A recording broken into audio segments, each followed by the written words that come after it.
ዛሬ ሙስሊሞችም እንደ ክርስቲያኖቹ ጀምረዋል። አጭር መልስ የሶር ነው ኪሽን ከጠየቅኩ አዎ ወይም አይደለም ብለህ ነው የምትመልስልኝ። ኢየሱስ በመጽሐፍ ቅዱስ ላይ እኔ አምላክ ነኝ ብሎ የተናገረበት ክፍል አለ በቀጥታ። ከዚህ ቀደም እንደምታስታውሱት ክርስቲያን አፖሎጂስቶች ንጽጽር የሚሰሩ ሰዎች እስልምናን ለማዋረድ ወይ ሙስሊሞችን ለማዋረድ በኤአይ አንድ ነገር ጠይቀው ራሳቸው እንደተዋረዱ ከዚህ ቀደም ተመልክተን ነበረ። ዛሬ ደግሞ ሙስሊሞች የተለያዩ ሙስሊሞች እንግዲህ እነሱ በሄዱበት መንገድ እየሄዱ እንግዲህ እውነቱ እንግዲህ እየወጣ ይገኛል። ይህን ቪዲዮ እና መሳሰሉ ቪዲዮዎች ኢንሻአላህ በዛሬ ቪዲዮችን ተካቷል። ዛሬ አንድ አስነዋሪ ነገር ተፈጥሮ ነበር በቲክቶክ አዋርድ ላይ። ወላሂ ይህንን ቪዲዮ ተመልከቱት። ሴት ልጅ እንደዚህ ክብሯን ስጥል እጅግ ያስጠላል። የሚገርም ነገር ተፈጥሯል።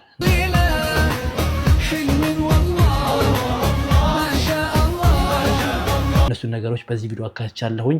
አሁን የምገኘው እንግዲህ ከአዲስ አበባ በጣም ሩቀን ወደ 400 ምናምን መሰለኝ ይመስለኛል፣ ወደ 300 ምናምን አሁን ጅማ ላይ ስለሆነ ማለት ነው። ጅማ ግን ዛሬ በጣም ከፍተኛ የሆነ ድካም ውሎ ውለን እንግዲህ ይህ ቪዲዮ በጣም የሌሊቱ አጋማሽ ላይ ነው የምለቀው፣ ምክንያቱም እጅግ በጣም ደክሞናል። ግን ያው ትናንትና ቪዲዮ ስላለቀቁኝ ዛሬ ግድ መለቀቅ ስላለብኝ ነው የምለቀው። ድካም አለ ዛሬ ከፍተኛ፣ ምንም አላረፍንም። ምሳ ራሱ መግሪብ ላይ ነው የበላ ነው። እጅግ በጣም ወደዚህ ታች ወደ ስንበል የመድረሰውን ጉዳይ ማለት ነው። አላህ ካለ ነገ ይመረቃል ኢንሻአላህ። ያው ሌላ ፕሮጀክቶች መጀመር ስላለብን በአንድ ፕሮጀክት ላይ ላለመሞት ሲባል ቶሎ ነገሮችን ለመጨረስ እየሞከርን ነው። ዛሬ ከፍተኛ ውሎ አድርገን ነበረ። ኢንሻአላህ ያለውበትን ሆቴል ደግሞ የያዝነውን ሩም ማለት ነው በሌላ ቪዲዮ ማስጎበኛችሁ ይሆናል። የዛሬ ቪዲዮ ተከታተሉልኝ ኢንሻአላህ። ላይክ ማድረግ እንዳትዘነጉ፣ ላይክ አድርጉላችሁም አብራችን ቆዩ። ባልሽ አንቺ ሚዲያ ላይ ስትወጪ ፎቶሽን ፕሮፋይል ስታረጊ አደብ የሌላቸውን ፎቶ ፖስት ስታረጊ ቲክቶክ ላይ ወጥተሽ ቂን ስትይ እያየ ባልሽ እያየ ዝም ካለሽ ደዩስ ነው ማለት ነው። ደዩስ ደግሞ ጀነት አይገባም ተብሏል። አላህ ይጠብቀን። ወሰላሙ አለይኩም። ኒቃብ ፊትን እንጂ አእምሮን አይሸፍንም።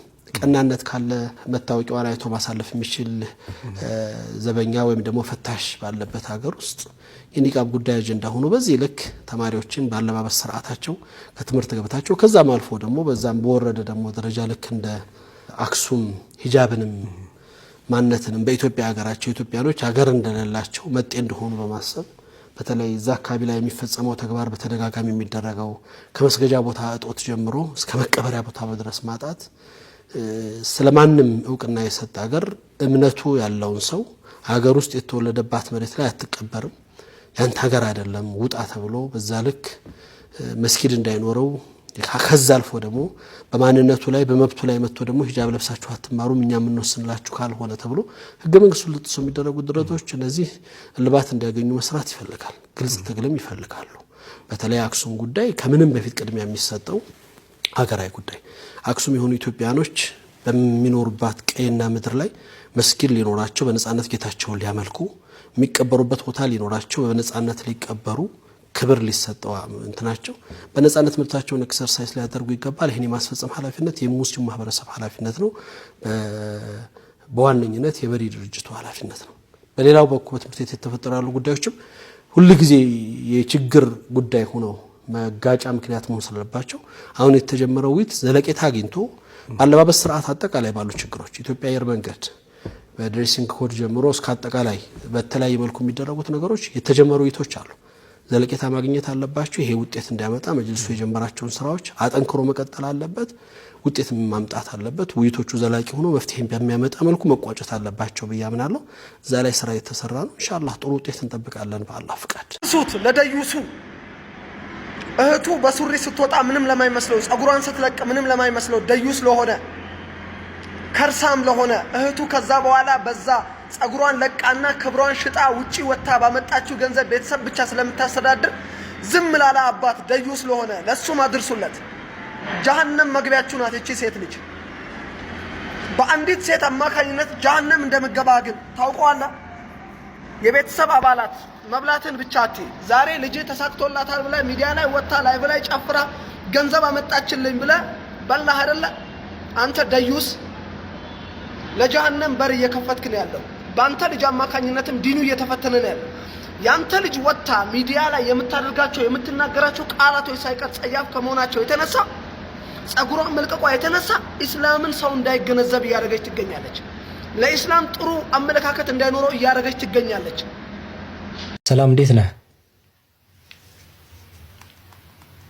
ሰላም ነኝ። አንተስ እንዴት ነህ? ምን ጥያቄ አለ? ልስማ። እሺ ጥያቄ ነው የምጠይቅህ። በጣም አሳጥረህ አጭር መልስ የስ ኦር ኖ ኬሽን ከጠየቅኩ አዎ ወይም አይደለም ብለህ ነው የምትመልስልኝ። ኢየሱስ በመጽሐፍ ቅዱስ ላይ እኔ አምላክ ነኝ ብሎ የተናገረበት ክፍል አለ በቀጥታ? በመጽሐፍ ቅዱስ አማካይነት ኢየሱስ እኔ አምላክ ነኝ ብሎ በቀጥታ ተናግሮ አያውቅም። ይህንን መልስ ተቀብለኛል? ኦልራይት። አምላክስ ይሄ ኢየሱስን አምልኩት ብሎ ተናግሮ ያውቃል? ያው አንዱ አምላክ በመጽሐፍ ቅዱስ አማካይነት አምላክ ኢየሱስን አምልኩት ብሎ በቀጥታ ተናግሮ አያውቅም። ይህንን መልስ ተቀብለኛል? በጣም ጥሩ። ስለዚህ አምላክም ያላዘዘበት የአንዱ አምላክ ኢየሱስን የላከው አምላክ እንግዲህ እሱ ያላዘዘው ከሆነና ፕላስ ደግሞ ኢየሱስም እኔ አምላካችሁ ነኝ ብሎ ካልተናገረ ያለ ትእዛዝ ያለ ምንም ትእዛዝ በቀጥታ አንድ አካል ተነስቶ ያልታዘዘውን ማምለክ ቢጀምር ስህተት ነው ወይስ አይደለም? በሎጂክህ መሰረት ያለ ትእዛዝ ያልታዘዘውን ማምለክ ስህተት ነው። ነገር ግን እኔ የሰዎችን እምነት የማከብር ነኝ። መለስክ እኮ አንዴ ስህተት ነው ካልክ ወደ የሰውን እምነት ኢየሱስ ክርስትና የሚባለው ነገር የተመሰረተው ከኢየሱስ በኋላ ነው አይደለ? ኢየሱስ ያውቀዋል ክርስትናን እምነት?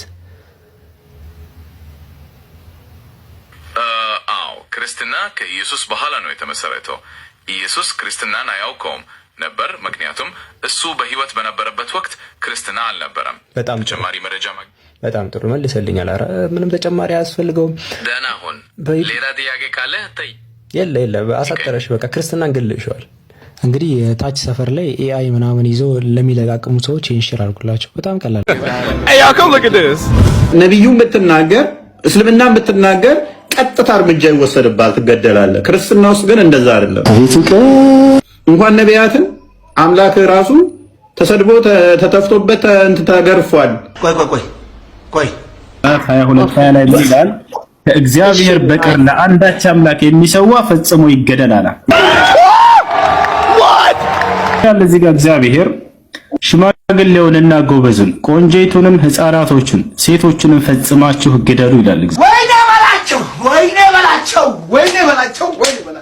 እኔ ምላችሁ ቆይ ስሙማ፣ ባለፈው ዕለት ኤክስ የሚባለው ፕላትፎርም በፊቱ ትዊተር ያሁኑ ኤክስ የሚባለው ፕላትፎርም ተጠቃሚዎቹ ከየት ሀገር እንደሆኑ የሆነ ነገር ማሳየት ጀምሮ ነበርና የት ሀገር ሆኖ እንደሚጠቀሙ ማለት ነው። ናው የእስራኤልን ፕሮፓጋንዳ ሲነዙ የነበሩ የእስራኤልን ፕሮፋይል ፒክቸር ከጀርባ አድርገው የእስራኤልን ሰራዊት ፎቶ ፕሮፋይል ፒክቸር አድርገው ምናምን እስራኤላዊ ሆን መስለው የእስራኤልን ፕሮፓጋንዳ ሲነዙ የነበሩና ዓለም በሙሉ እስራኤላዊ ናቸው ብሎ ሲጠብቃቸው የነበሩ ሰዎች ኤክስ የሚባለው ፕላትፎርም አገራቸውን ማሳየት ሲጀምር ህንዳውያን ሆኖ መገኘታቸውን ያው ሰምታችኋል። ያው እነዚህ ህንዶች እነ ራሚሽ እነ ኪሽ ምናምን እስራኤላዊ ሆኖ ለመታየት በቃ የማይጋጋጡት ነገር የለም። ያው እንደምታዩት ከጀርባ ራሱ እስራኤል ምድር የእስራኤልን ስታር ኦፍ ዴቪድ ምናምን በሰውነታቸው ሁሉ ሰርተው በቃ የማይጋጋጡት አይነት አጋጋጥ የለም እስራኤላዊ ለመሆን። the problem is አሁን ችግሩ ምን መሰላችሁ? እነሱ እስራኤልን መስረው ለእስራኤል ፕሮፓጋንዳ መስራታቸው እና ብዙ እስራኤላዊ ፎሎወሮች መሰብሰባቸው አይደለም። the problem ምንድነው? ይህን ያህል ቢያሽቃብጡላትም ይህን ያህል ሲደግፏት የነበሩ ቢሆኑም ደሞመንት ኢዝራኤሊስ እስራኤላውያን ደሞመንት ህንዳውያን መሆኑን ፋይንድ አውት ሲያደርጉ ልክ እንደ ቀበጥ ቲኔጀር ምናምን ይው ምናምን ብሎ ተጠይፏቸው አንፎሎ እያደረጓቸው እንደሆነ ነው አሁን እየተነገረ ያለው። እኔ አሳቀኝ እሱ ነው ላይክ ይሄን ያህል ቢያሽቃብጡላቸውም ይሄን ያህል እንትን ቢሏቸውም ህንዳውያን መሆኑን ሪያላይዝ ሲያደርጉ ያው እንዴት እንደሚንቋቸው ታውቃላችሁና የሌለ ነው የሚንቋቸው። አሁን ደግሞ አንፎሎ እያደረጓቸው ነው ህንዳውያን መሆናቸው ፋይንድ አውት ሲደረግ። ለማንኛውም እነ ራሚሽ እነ ኪሽ they are having a bad day because ስንት ዓመት የለፉበት ፕሮፓጋንዳ ሲሰሩላቸው የነበሩ ሰዎች ያው ንቀዋቸው አንፎሎ እያደረጓቸው ስለሆነ they are having a bad day።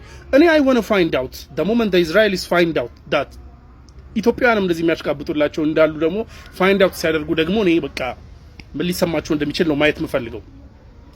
አይደለም ያው ይንቋቸዋል እላችሁ ነው ደጋፊዎቻቸውን ማሳፈር ማለት ነው። በጣም የተካኑበት ነው። ባይ ዘ ወይ ደጋፊዎቻቸውን የመጨረሻ ነው የሚያሳፍሩት በየጊዜው እና አይደለም ኢትዮጵያዊ ሆነ ምናምን ማሽቃበጥ ይቅርና ማለት ነው ኢቭን ፈላሻው ነው እስራኤል ላይ ሆነ ወደዛ ሄዱትን እንኳን ያው ግንባራቸው ትልልቅ ነው ምናምን እያሉ ግንባር ሲያሰልፏቸውና የጥይት ማብረጃ ሲያደርጓቸው አይተናል። ሶ ያው they don't care about you ልላችሁ ነው they don't care about you። ወላሂ ይህንን ቪዲዮ ተመልከቱት። ሴት ልጅ እንደዚህ ክብሯን ስጥል እጅግ ያስጠላል። እዚሁ መድረክ ላይ የተፈጠረ ሌላ እጅግ አስገራሚ ድንቅ አለባበስ ደግሞ አሳያችኋለሁኝ። አንዴ ተመልክተነው እንመለስ። እንኳን በደህና መጣሽ። እንኳን ደህና ቆየሽኝ። በጣም ነው የምታምሪው። አለባበስሽ በጣም ነው የሚያምረው። የልብስሽ ኮስት ብትነግሪኝ። የልብሴ ኮስት ኢን ሚሊየንስ ነው። ያው ሁሌ ግልጽ ነው። ነገር 3 ሚሊዮን ብር። በጣም ነው የሚያምረው። በጣም የሆነ ለየት ብለሻል። ተመልከቱ። ማሻአላህ እያላችሁ ሁላችሁም ኮሜንት ላይ አስቀምጡ። ይሄ ነው ውበት ማለት፣ ይሄ ነው ክብር። በደንብ ሼር፣ ኮፒ ሊንክ፣ ሪፖስት እያደረጋችሁ ይሄን ቪዲዮ አዳርሱላችሁ። እዩት።